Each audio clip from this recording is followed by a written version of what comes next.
And welcome everybody to the second edition of the Deserve to Win podcast. This is a special edition focused on the ATDS definition following the crazy Panzarella case that just came out today. As always, I'm your host, Eric J. Troutman, the czar of the TCPA and the founder of the Troutman firm, coming to you from beautiful Santa Ana in the podcast studio, presented and created by PJ. Welcome to the show, man. Thank you, man. Glad to be here again. And who are you? Remind everybody, the wizard. Okay, look, let me just say, I called him Merlin last time. That was wrong. What I did was wrong. His name is the Wizard. And he actually runs something, this is branding, and I've been missing this whole thing until right now, Epiphany. Direct marketing wizard, right? One of the most compliant and well thought of call centers and direct mail organizations in the world. And I'm so honored to have PJ here. Thank you. I'm honored to be here. So, yeah, direct marketing wizard we send out mail for a lot of clients, and we try to generate calls inbound for clients because it's a little bit more compliant. It's a little bit more in the line of we don't have to fight as much and deal with litigators as much. So, outstanding. PJ, we're going to get your take on the crazy going-ons on the ATDS world here very shortly. Before we get there, though, Baroness, you want to introduce yourself? Hi, guys. Brittany here. I feel like half my audience just tunes in to listen to Brittany. I love that. Do you want to remind them who you are, what you do? Yeah, it's okay. I'm an associate with the Troutman firm. Yay. Okay, and Pooja.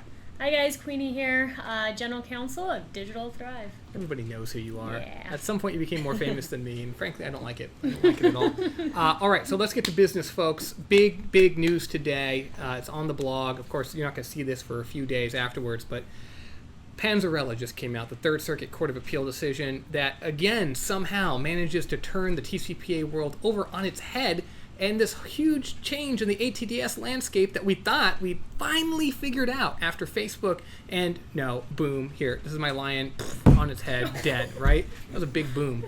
It's a disaster. It's a terrible thing.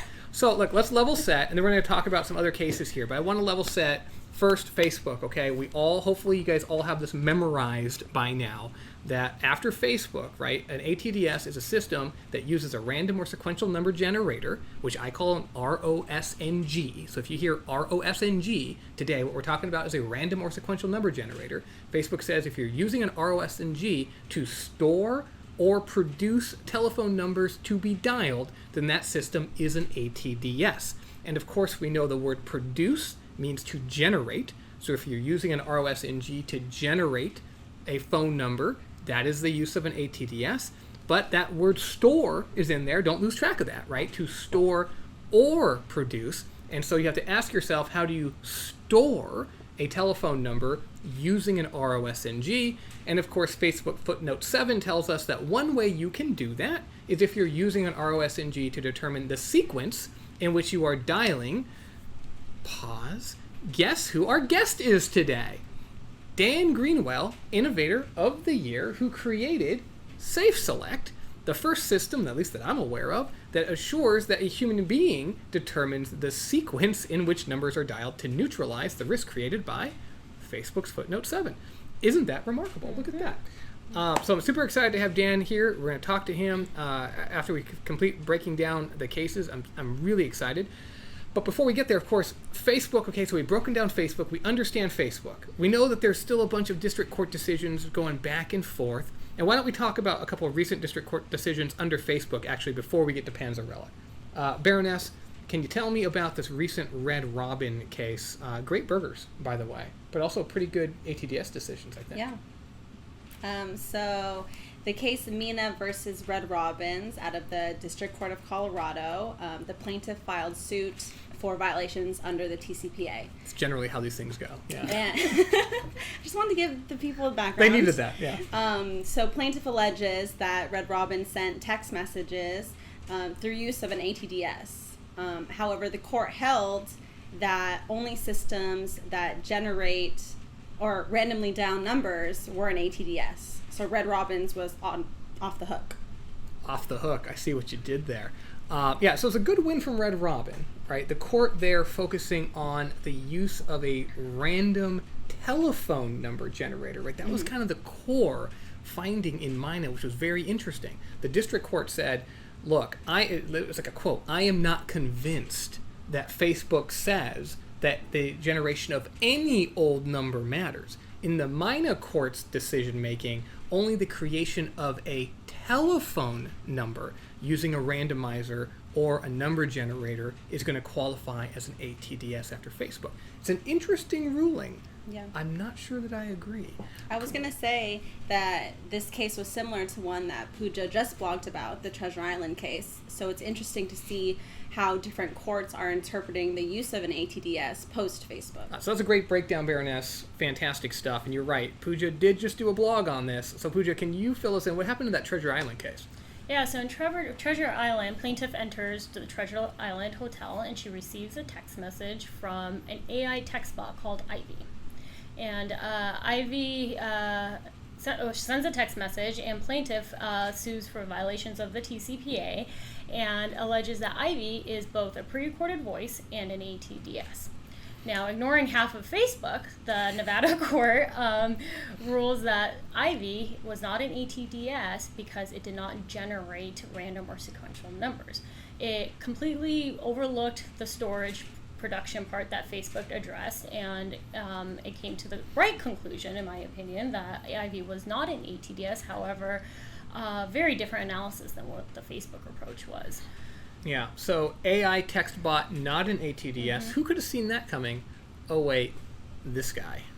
You'll recall, of course, the day after Facebook, I put together my handy-dandy traffic light graphic, which I hope is presented on the screen right now, in which I predicted that AI text-enabled platforms would not be an ATDS post-Facebook. And I was right. But it's so interesting. The court didn't even address how numbers should be stored or not. They completely overlooked it. To me, it just keeps showing the ongoing confusion that Facebook left all of us with. Yeah, that's a really good point. And what was funny about that, I thought, was, of course, Treasure Island Hotel in fabulous Las Vegas, and you were literally at the airport going to Medicarians in Las Vegas. And that's what caught my eye. I was looking through, Westlaw, I was like, Treasure Island, blogging it. Yeah, I mean, that's remarkable. I love it when there's serendipity that way. Kind of like today's podcast, where we've got huge Third Circuit Panzarella that we're going to talk about, just when we happen to have Dan Greenwell from Safe Select lined up. It's almost like I did that on purpose, but actually I didn't. It was just serendipity, so it's remarkable. PJ, before I break down Panzarella, man, what are you thinking about the ATDS landscape? How do you handle it at Direct Marketing Wizard's awesome call centers? So Direct Marketing Wizard does more of marketing. The call centers are separate businesses, but generally the way we handle it is, and this is a very interesting topic because it's changing every week, it seems like, right? Yes, it is. It's hard to keep track of. You might not even know you're doing something wrong next week if you do not read TCPAWorld. Well, that's true. That's where I get all my news. So I'm always in the know and check what's going on. We're going to check to see if that map changed. That map, that Facebook map. I check that thing once a week because one week something's yellow, the other week it could be red. So always stay up to date on that. But to your point is I have a lot of questions on this. So human selection. What if I am selecting a state? If I want to just call that state? What are your thoughts on that, Eric? I mean, I think that you should have asked Dan Greenwell this in the interview in the future. But so if you want to call a specific state, so look, we do have. You're still human selecting it. No, we've got a bunch of different issues, right? When you think about what is an ATDS and what the rules are that apply, we know that there's the federal rules, which is the TCPA, right? And each state is going to have a specific set of rules that are going to apply to it. So you have to comply with both the overlay of the TCPA and the individual states. Now, if you're saying you're selecting that you want to call a list that consists of everybody in California, for instance, to initiate an outbound call, that's plainly not going to be sufficient to qualify as human selection because you're still going to give the system the ability to determine what the sequence is going to be in which those numbers are to be dialed. So, in other words, merely creating a subset or a category that's not enough. In fact, very sophisticated companies always feel like, or oftentimes feel like, well, I'm not using an ATDS. I'm safe, right? Because I have prioritization criteria that I use and business rules that determine the order in which my list is generated. And I always say the same thing, which is, in some courts, that's going to be great, right? In other courts, though, the ones that look at at Facebook and they say, what does it mean to store numbers? And they look at footnote 7 and they think that the use of an ROS&G to determine the sequence in which things are dialed, and they look at the latent capacity, right, which we're going to talk about here in a second with Panzarella, you put all that together, and even if you've got highly, highly sophisticated business rules that determine your sequence, in theory, if you have a tiebreaker, right, in the code because two of your data elements are a match under your prioritization criteria, and that tiebreaker uses an ROSNG, uses a randomizer or a number generator, and hint, many of them do, right, then that could be an ATDS after Facebook. Again, in the minds of some courts. As some courts, as Pooja and Brittany just told you, they're going to say, nah, if it's not randomly dialed, not randomly generated, get out of here. But to some courts, right, when you look at footnote 7 and you think about latent capacity and you start thinking about, how close, and this is what we're going to talk about equipment right now. Oh my God, please hold on for this equipment discussion. It is going to blow everyone's mind. Right? How close to the dialing functionality does that ROSNG, that randomizer, that number generator have to reside before the entire thing becomes an ATDS, if that even matters anymore, right? So these are really complicated, really interesting questions, and as it has been, it seems, for the last 12 years in TCPA world, the outcome is in the eye of the beholder. It's going to be in the eye and the philosophy of the specific judge that's looking at the case, right? The case of Ivy, the case with Red Robin, those judges looked at this and said, get out of here. If you're not generating a completely random phone number to call, get out of my court, right? You're wasting my time. Yeah. I'm a federal court, man. I take care of murder cases. I take care of terrorism cases. I take care of fake election cases, right? I don't have time. Yeah. I don't have time to be dealing with goofy robocall cases. Other courts look at this and they see it very differently. They say, look, robocalls are a nuisance to this country. Facebook has said that if you're using a randomizer to determine the sequence in which numbers are dialed, that is sufficiently automated for me, and I'm going to take Facebook and the Supreme Court at its word, and I'm going to apply it that way. So now, what if we had an AI named Delilah? Yeah. And she was selecting the numbers for us? I mean, look, again, that's actually a really interesting point, because an AI is still not a human being, right?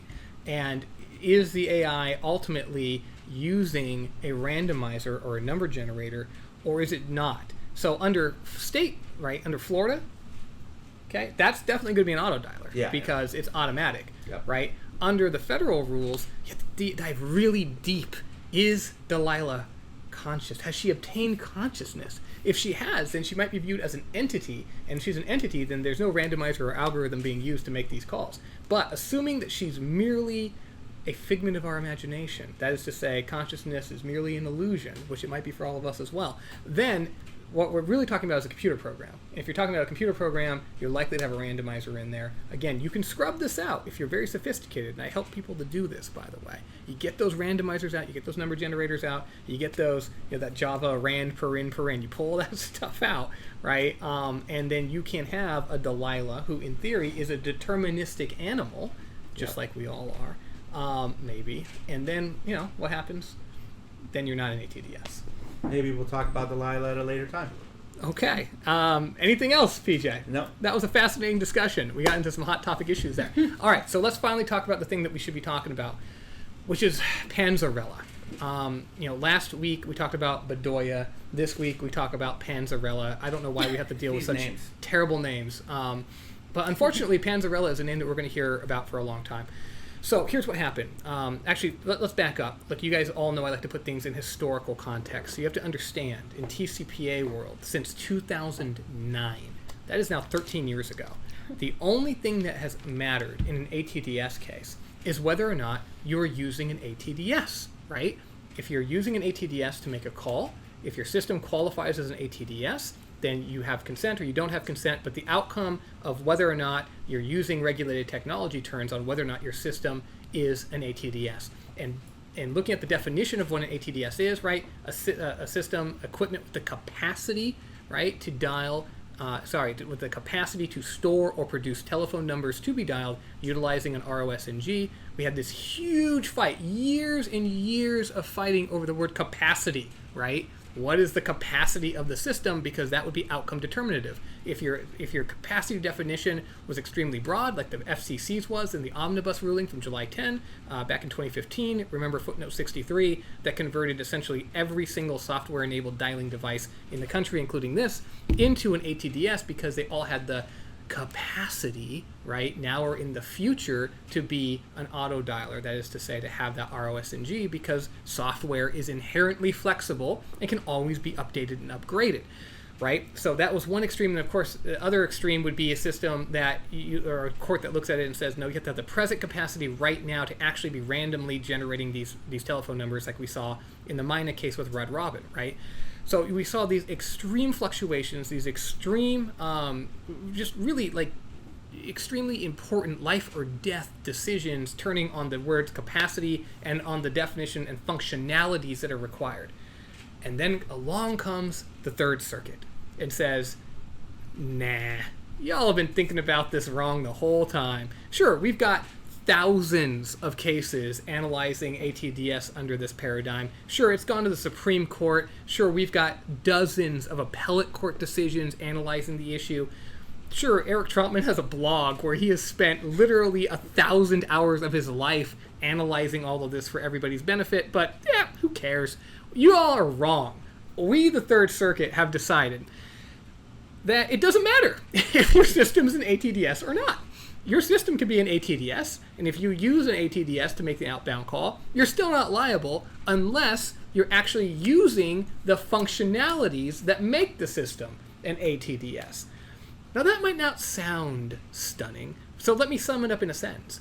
The debate about capacity is gone in the Third Circuit. Capacity doesn't matter at all, right? We all lived and died and bled over capacity for 10 years, and the Third Circuit just said, y'all were wasting your time. It doesn't matter. What matters is, are you using the functionalities that make a system an autodialer?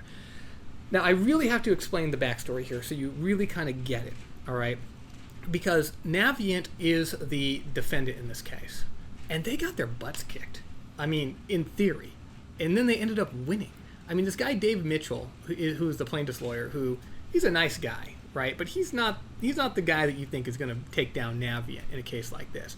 His argument to the district court was that because the SQL database that attaches to Navient's dialer system allegedly, apparently, has the ability to randomly create telephone numbers, which is just a terrible functionality. That shouldn't be living there to begin with, but let's assume that it does. The SQL database has the ability to randomly generate numbers. He says that is part of the equipment, right, that is used to make the calls. That word equipment is undefined, and because of that, the system is an ATDS, and therefore, since that system was used to make outbound calls, right, Navient violated the TCPA. The district court says, no, the SQL database is not part of the dialing equipment. The dialing equipment is the dialer, and there's no evidence that the dialer has the ability to randomly or sequentially generate telephone numbers. That was what the district court said. It goes up on appeal. The Third Circuit looks at this and makes a stunning ruling on equipment, the definition of the word equipment. The broadest ruling of the word equipment ever handed down in the TCPA was just handed down by the Third Circuit in Panzarella. It concluded that the database was part of the equipment.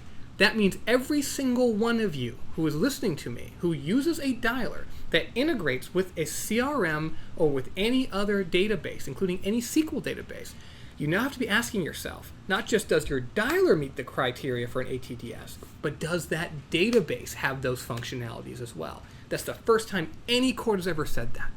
So the Third Circuit said, you look at the whole system together, the Third Circuit said the database does have the ability to randomly or sequentially generate numbers. And then, in what looked like it was just going to be the biggest bump and spike in the face of Navient in history, it looks at Facebook and it says, under Facebook, you don't just have to use an ROSNG to be an ATDS, you look at the capacity of the system to determine whether or not it's an ROSNG, and the system has the capacity, when read together as a broad equipment definition, it is an ATDS under Facebook, right? Stunning. The air gets sucked out of the room. You can imagine Navient there lying dead, seemingly, at the end of Dominion, when the Tyrannosaurus Rex has been crushed by that other bigger dinosaur, the Gigantosaurus. Like that was a Gigantosaurus. This lion, it's dead. It's like this. It's dead, right? Its eyes all glossed over.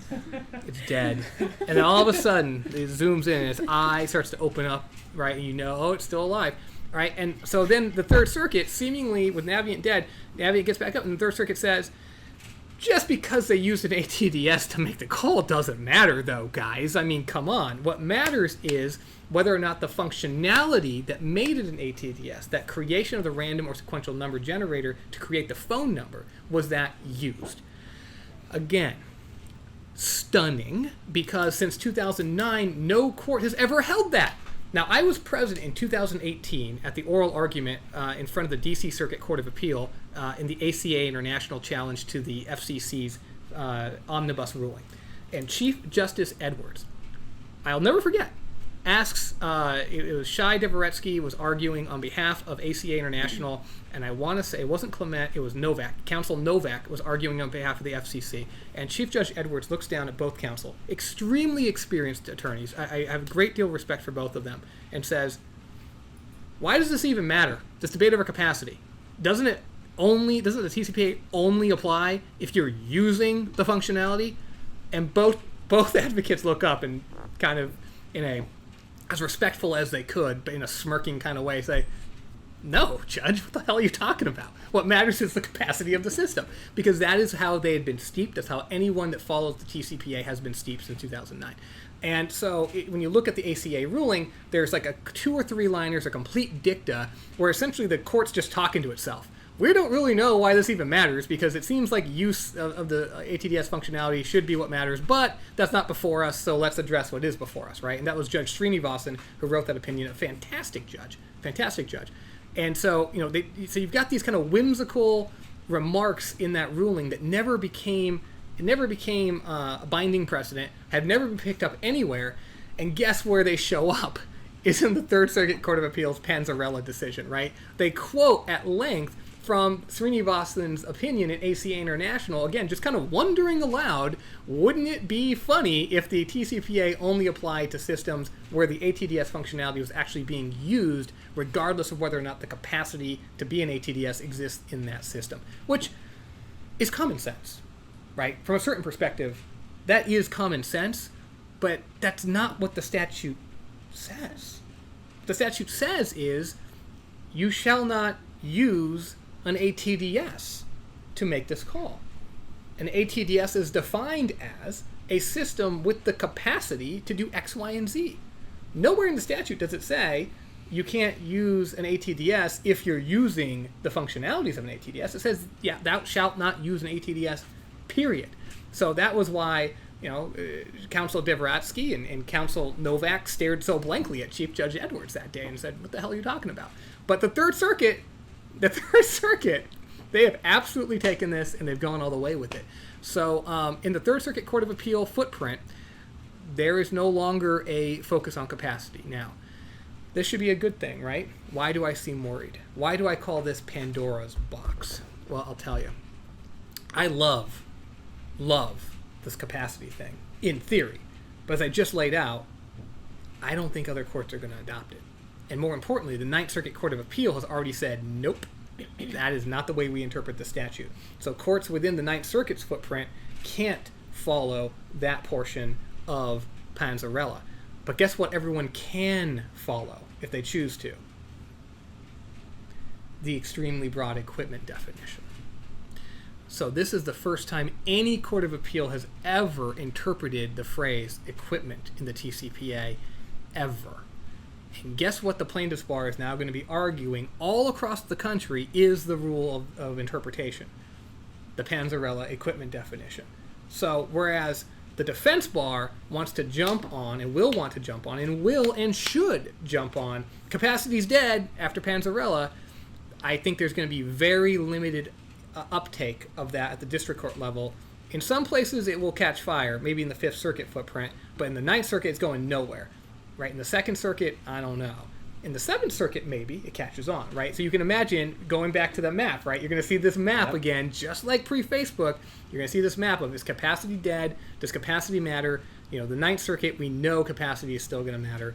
But this question of the definition of equipment now, I mean, I just can't handle the notion that you now have to look at every integrated piece of software. And don't get me wrong, I mean, I've been giving compliance advice like this since 2012, that you should look at all integrated, both hardware components and software programs. So my clients are prepared for this in theory, right? I've been telling them there's a risk.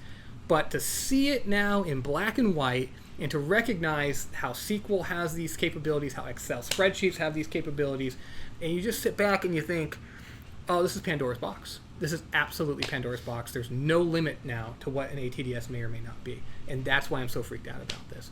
All right, that was a long diatribe. What do you guys think? I agree with you. It's kind of like, it takes me back to right when Facebook happened. It was like a win, but then we really saw the footnote. And this is just one of those things where it could end up bad. So we just got to see how it's used. But now it's going to be, used to be human intervention. Well, what is that? Now we don't have to deal with that. But now it's going to be, well, what defines as equipment? Yeah, so I think it's interesting. Yeah, superficial thinkers, right? People who are new to TCPAWorld, who don't really understand the TCPA, are going to look at Panzarella on the defense side and say, "This is great." Trust me, this is a disaster. It's a disaster. Well, while plaintiffs' attorneys and defense attorneys are busy chasing this new definition of what equipment is and following the Third Circuit ruling, I'm just going to say what I said when Facebook came out, right?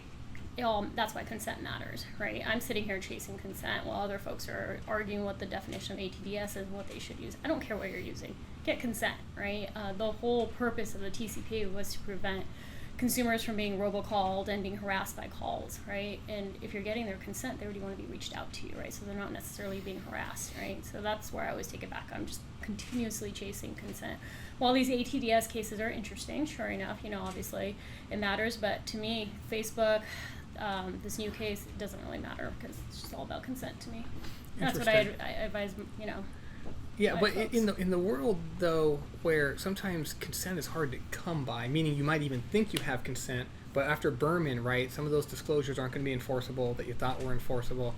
I mean, isn't it comforting to know if you've got a system that is or isn't an ATDS? I mean, I don't know. Absolutely, but it depends what court you're looking in, right? So you're going to feel comfortable in some courts, you're going to not feel so comfortable in other courts, right? But if you as an organization feel comfortable that your system's not an ATDS, that's fantastic, right? But just back it up with consent, and if that fails, then you can argue the ATDS definition if it's argued in the complaint. Hoosier does have a wonderful point, to be frank, because I'm not worried as ATDS or equipment or anything, because consent. If you have consent, doesn't matter. But you have a valid point too, with all the lead fraud going on these days. Yep. Sometimes that consent bites you in the ass. That's why you want to do your due diligence. You want to have your compliance done, and you want to vet your partners. Yeah, I mean, you heard the Wolf talk about that at length in the last episode. I mean, he said, "quote, you're doing it wrong, right? Yeah, if you are not doing deep dive intake on the front end with your lead generation partners."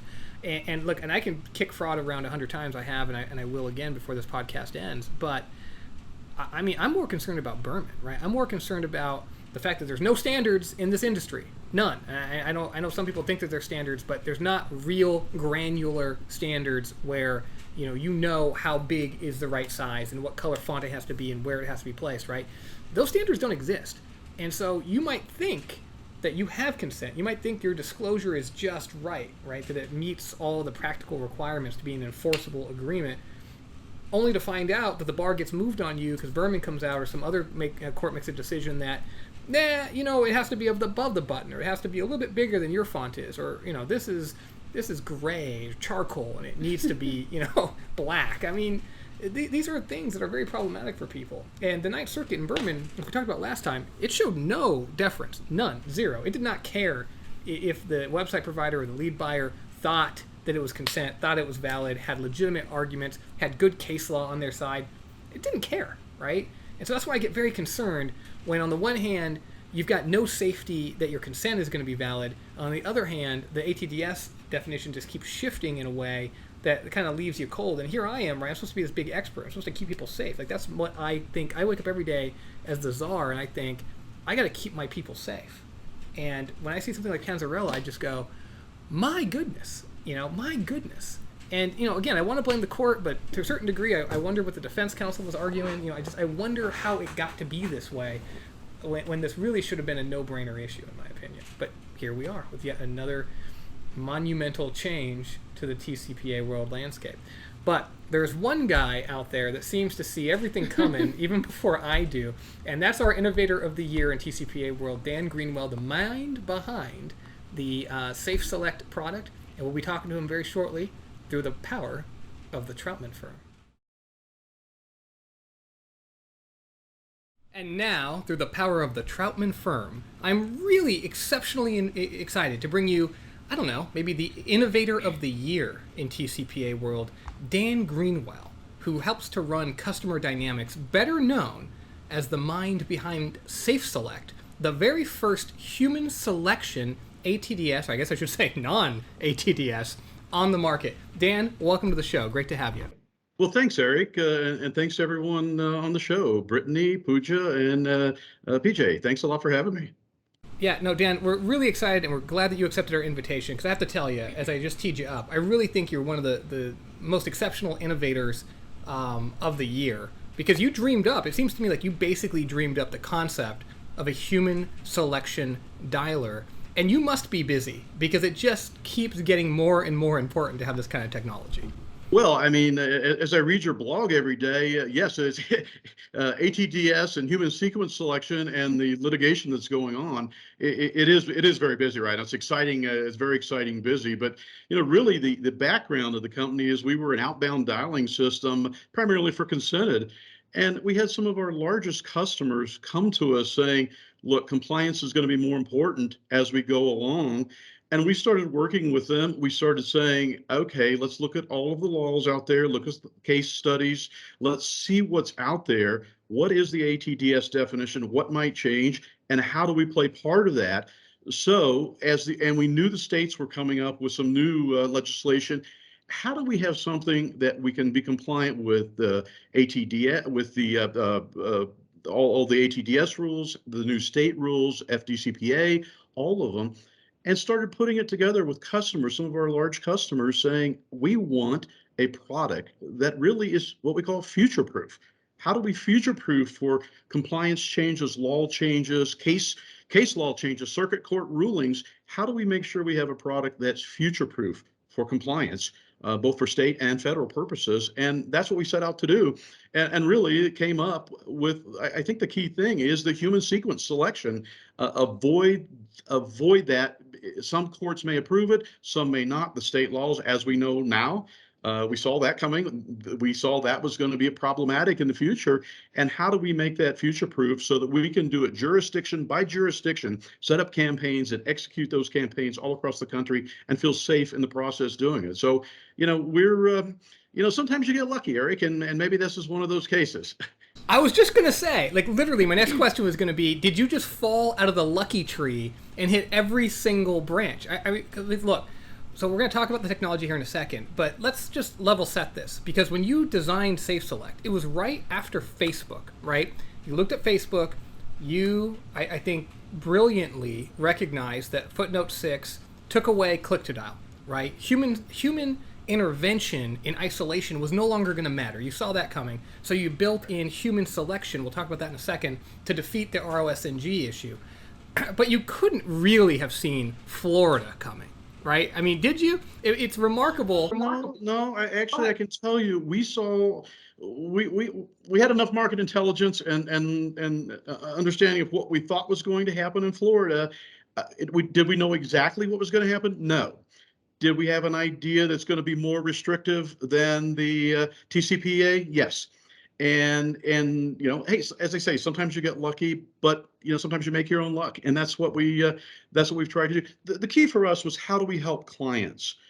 How do we help clients, no matter what the law does, no matter what the rules change in the court cases? How do we have a product that can help our clients? And that's been our focus all along: is give our clients a tool that will help them. Give us our clients that were saying, look, we're consented clients, but we have markets out there that are non-consented. How do we reach those folks? And that's what we've tried to do, is give both a consented option and a non-consented option. And clearly, SafeSelect is where we put our heart and soul. And and that's where we really want to help people. And we've got a product we think that can do that. Easy to use, fast to implement, and I'll give it the good housekeeping seal of approval. I mean, you just must be eating market share. I mean, think about this, right? So like I was saying, you bring this out right after Facebook. Florida comes out with its massively broad auto dialer definition. SafeSelect is the only product on the market, as far as I can tell, that's even remotely compliant with Florida, right? Then Oklahoma bill comes out, total copycat. There was that, I mean, it must have been a scare for you. It was good for us earlier this year, when the Florida legislature almost took away the Florida bill, but then they didn't. And then simultaneously they tried to make it even tougher. And so, I mean, Florida is a mess. Oklahoma's a copycat. Other states are copycatting. And then the thing we've been talking about really the whole podcast, the Third Circuit comes out now and says you might have to go analyzing even deeper than just your dialing equipment to look at the functionalities of all of your appurtenances to determine whether or not that thing is an ATDS. But your human selection sequencing at the point of dial seems to neutralize that too. Like, you literally fell off the lucky tree, man. Like, there's just no way you saw all this coming. I didn't even see all this coming. Well, I made a lot of dumb mistakes earlier in my life, and this happened to be make up for at least one of those. So, so let's talk about at a broad level, right, how the Safe Select product works. And let me just say again, I've said it before, I'll say it again. All right, we do not endorse any product or service on this podcast. I'm the czar of the TCPA. I'm not telling you that you should or you shouldn't use any particular technology. Obviously, reach out for a consultation if you've got questions about this, because you should, because there's a lot of questions to be had. That being said, though, I do want to hear from you, Dan. Like, we know what the old click-to-dial systems look like, and after Facebook, I think I'm already on record saying these things are basically obsolete, right? The click-to-dial alone is essentially the same thing as a predictive dialer. It depends on the sequencing, right? And either, you know, that predictive dialer and that click-to-dial system, they're either not an ATDS based upon how an ROSNG is being used, or they are an ATDS based on how an ROSNG is being used, and it doesn't matter that there's a click-to-dial. It just doesn't flat matter. Human selection, of course, is a different animal, and I would love you to explain to the viewers like how it works and how you came up with the concept. I mean, honestly, it's a simple idea. It's one of these like light bulb things, right? It's a simple idea, but it really does change the TCPA world. It's pretty remarkable. I'm kind of an IT nerd by heart and a background. I'd never admit it except for here, but I was an IT nerd, and obviously we knew that we couldn't use a computer-generated next item up by the computer. We knew that up front. That was fundamental for us when we started developing and thinking about this. Is we cannot do that. How do we come up with a technology that we know is going to be a solid technology? It can't be considered an ATDS. It's not a random and sequential number. For surely, it's not a generator, nor is it coming from a list in sequential order. So we developed that technology. We proved that technology, tested it, and quite frankly, it depends on the human selecting the next order for the dial. It is not the computer. It's a human sequence selection. The human selects the next dial to be made or the next text to be sent out of the system, and full traceability, full audit, all of that kind of stuff. Going to go back to everything of when the click was made, the date, time stamp, all the data on that. So it's really some pretty innovative technology. It's our stuff. And quite frankly, it's easy to use. It's fast. It's not as fast as an auto dialer, but it's pretty darn close. And it's something that it's something that we're proud of. And quite frankly, I mean, I was on the phone with General Counsel today, going through the details of how our technology works with him. And after about 20 minutes, he goes, "I'm sold. You know what the industry is going to want. You know what the regulations require. I understand how your software is working now, and okay, I'm going to line you up with the business guys. Let's take it to the next step." So that's the kind of stuff that we can do fairly rapidly. And yes, we're busy right now. A great busy though. It's a good busy. The technology's good. The timing is right, and we're here to help our clients. And that's really what we're trying to do is help folks who they want an omni-channel campaign. We have omni-channel capabilities. They want a text only. We do a text only. They want a product that has a call to action on the back end of it. That's here too. They have a payment option, a PCI DSS level 1 compliant payment on the back end of it for direct sales on non-compliant or on a non-consented direct sale. You can pay for it with our fully integrated payment system on the back end of it. So look, it's a wholesome product. It's something we're proud of. It's state by state capable. And as I said, we call it future proof. Next state changes, not a problem. Next state. Well, I will say, I mean, it's definitely showing itself to be future-proof, because as the future keeps rolling out new challenges, it looks like Safe Select is the thing that's there to meet that challenge. It's pretty remarkable. You're a monster, Dan. You really are. But let me ask you, okay? And I'm going to ask you directly, because I know firsthand that there's a lot of other companies now coming to market. I was going to say rushing to market. I don't think that's right. I think they're being thoughtful and deliberate, but coming to market with a human selection product. Now, do you welcome the competition? Are you nervous about that? How do you feel? But no, look, I think we welcome it. We can't handle every client in the country. It's not just like you can't, just like you can't. I mean, there's not enough hours in a day, not enough people to be hired. So yes, we think that's an industry trend, and it is really where we believe the industry's going. We can't handle every client. Some clients are not fit for us. We're not fit for some clients. Other people may be. So we welcome the competition. We think it's here to stay. We think it's rock solid, and it's really the future. So yeah, there'll be plenty of competitors in the market, and we actually welcome that. We think we're competitive. We want to be competitive, but it's where the industry's going. We know that, and we can't serve every client in the country. Well, look, Dan, I got to tell you, I've just been very impressed. I've known you for a little while now. I just, Safe Select seems to come out of my mouth a whole bunch lately, and it really just does seem to be a great product, a great solution. Kind of like a Swiss Army knife now with all the other compliance features you've got built in. Now, look, I'm going to give you another disclaimer, TCPAWorld. I have not vetted those other compliance features, but I know, Dan, like, you're deploying this stuff and you're doing everything you can to help your clients to deserve to win. So let me ask you here at the tail end of the interview. We ask every one of our I was going to say witnesses. That's not right. Everybody that joins our podcast, we ask them at the end, from your perspective, what can folks in this industry... Actually, you know what? Before I ask you that last question, look at that head fake. There's one other thing I want to ask you, which is we talk a lot on this podcast about lead fraud. And, I know it's something that Pooja is very vocal about fighting. I know PJ feels very strongly about it. And I'm not saying that there's a tremendous amount of it, although maybe there is, right? I've got to defend buyers, and so it's not great for me to be on record saying there's a bunch of lead fraud. But, as people are uncertain about the quality of their leads, either because maybe they're less than genuine, maybe because they are completely genuine, but you've got a Berman situation, right? Meaning that the bar has changed in terms of what's an acceptable disclosure and what isn't.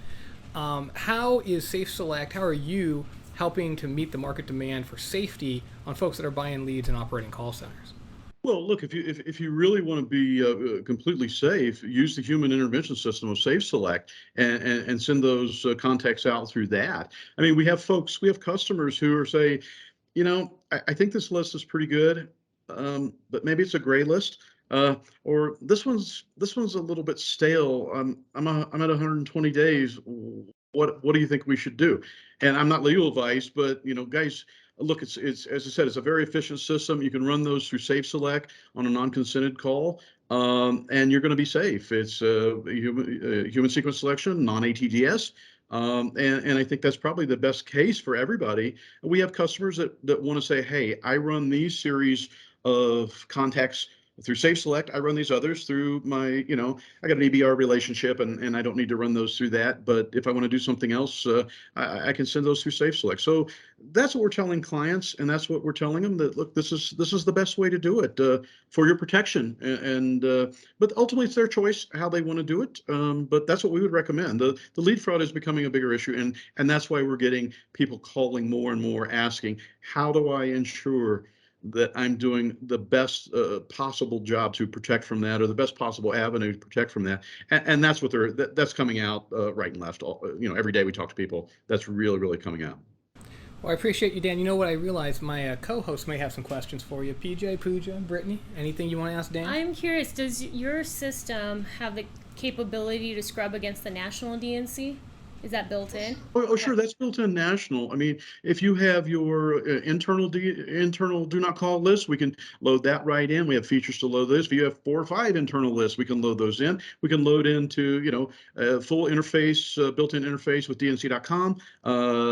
That's just based to our system, and any other interfaces that you may want to have in there. So yeah, that's native. That's a native piece of our software. We knew that had to be part of that scrub.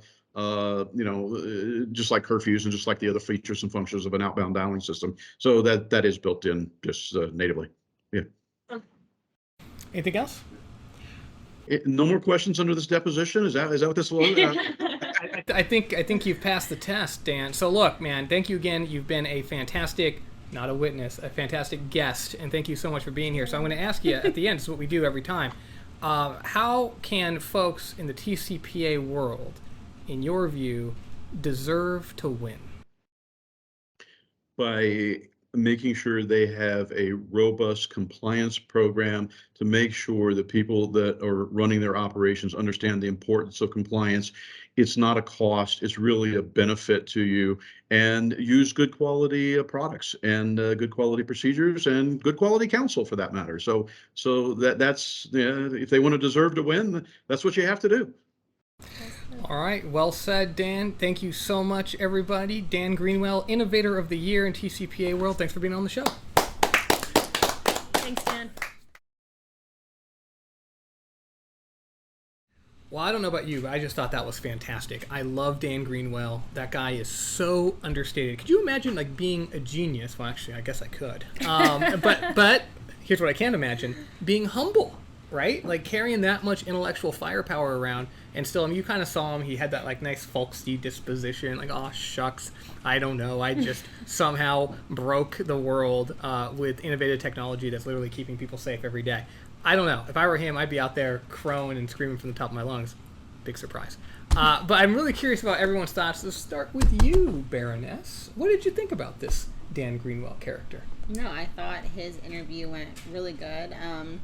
It's interesting to see different types of programs and companies that use a safe selection system, or a system that uses actual humans or individuals that are selecting the next number instead of what other companies are doing, like using similar to an ATDS system. So I thought that was really unique. Yeah, it's funny because I know, and look, a lot of my listeners are other platforms, friends, big dialers, and folks that use other dialers, and I love all of you, but you know, they're kind of sinking in their chair.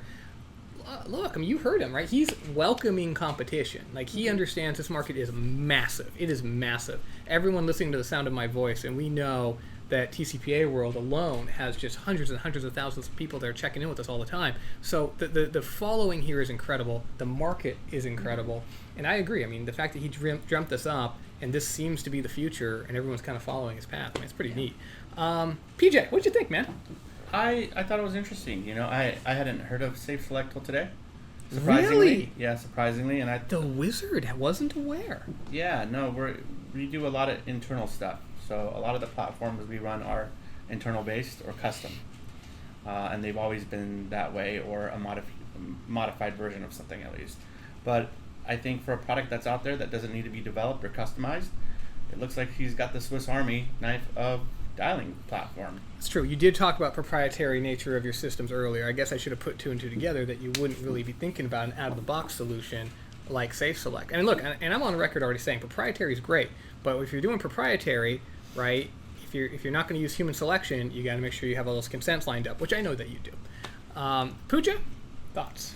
You know what I loved about one thing that he said was there's a need for both. Right, so I see the need for ATDS as I've been on the big buyer side, right, and I'm also now on the smaller side. So the scalability, you can split it up, right, and you can, as you heard him say, right, you have folks dialing 120 days plus, 90 days plus. You know, those leads typically come with a little bit more risk from a consent perspective. So throw those onto human selection and send your new fresh stuff onto an ATDS with consent, of course. So you know, I liked that idea and that pitch to his clients. And by the way, great question on the DNC. Yeah, I wanted to clarify that because I don't want folks to go home and think that they can just throw in any number onto the human selection without scrubbing something, and that something is the national DNC. Don't forget, folks, even if you're making manual calls, it has to be scrubbed against the national DNC, and that's something so many folks forget.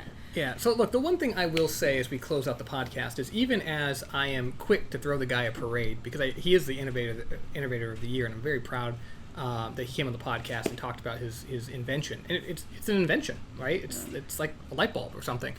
I do want to encourage everyone to remember that just because you might have the power to engage in scaled outreach on a cold call basis, which Safe Select largely enables, that you still want to use that power really very responsibly and only in a consumer-friendly way.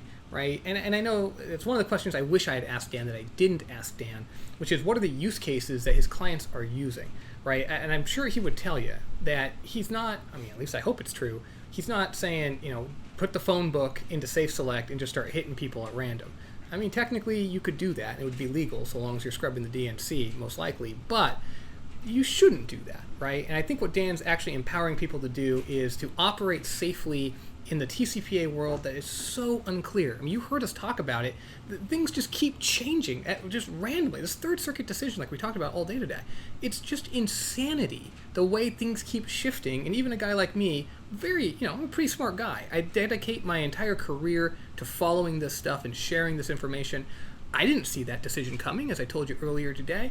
And the fact that he's developed a solution that allows people to operate safely in the least safe world imaginable from a legal perspective, I think that's a really good thing.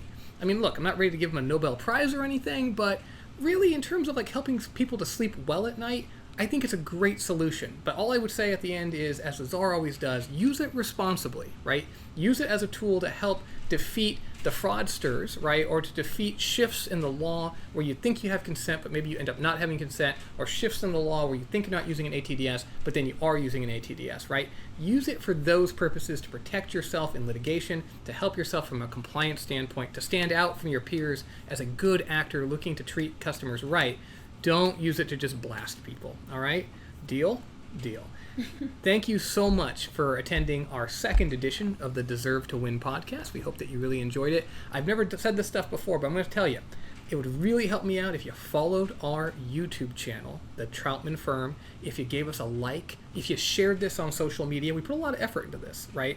We need it to start making some waves. We need some traction here, and we need your help. And if you do that for me, I appreciate it, and I promise you we'll continue to come back every other week and help you to deserve to win. Thanks.